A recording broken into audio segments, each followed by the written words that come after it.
Genesis, Behind the Story, Episode 1, The Lie That Started It All, based on Genesis 12:10-20.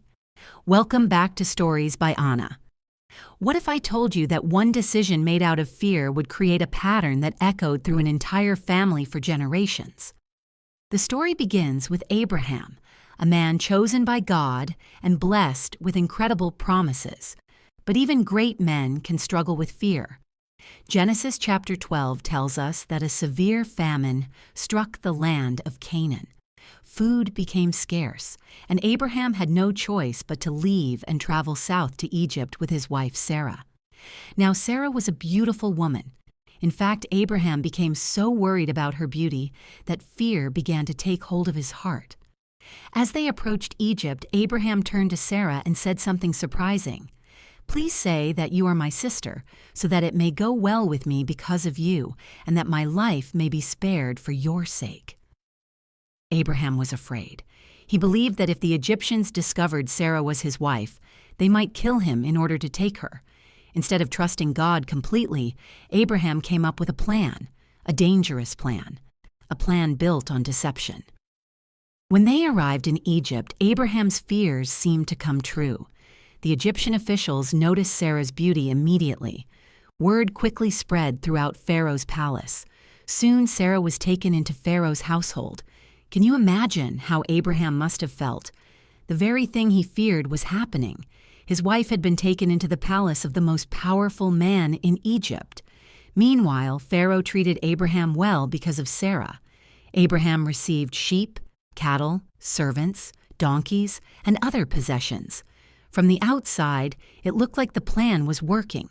Abraham was safe, he was prospering, and no one knew the truth. Or so he thought. But God knew, and God was not about to allow his plan for Abraham and Sarah to be destroyed. The Bible tells us that the Lord struck Pharaoh and his household with severe plagues because Sarah, Abraham's wife, had been taken into Pharaoh's house. Something was terribly wrong in Pharaoh's palace. And soon Pharaoh realized that Abraham had not told him the full truth. When the truth finally came out, Pharaoh was furious. He summoned Abraham and asked, "What have you done to me? Why didn't you tell me she was your wife?" Think about that for a moment. The pagan ruler was rebuking God's chosen servant for being dishonest. What an embarrassing moment. Pharaoh immediately returned Sarah to Abraham and ordered them to leave Egypt. Just like that, the deception was exposed. The plan had failed. Fear had led Abraham into trouble. Yet despite Abraham's mistake, God remained faithful. God protected Sarah. God protected Abraham. And God's promises continued. But here's where the story becomes even more interesting. Years later, Abraham's son, Isaac, would face a similar situation, and instead of learning from his father's mistake, Isaac would repeat it. The same fear, the same deception, the same family pattern. Could one generation's choices influence the next? We'll find out in Episode 2, Like Father, Like Son. If you enjoyed this story, please remember to like, share, and subscribe to Stories by Anna.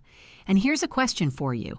Have you ever seen a habit, good or bad, passed down from one generation to another? Let me know in the comments below. God bless, and I'll see you in the next story.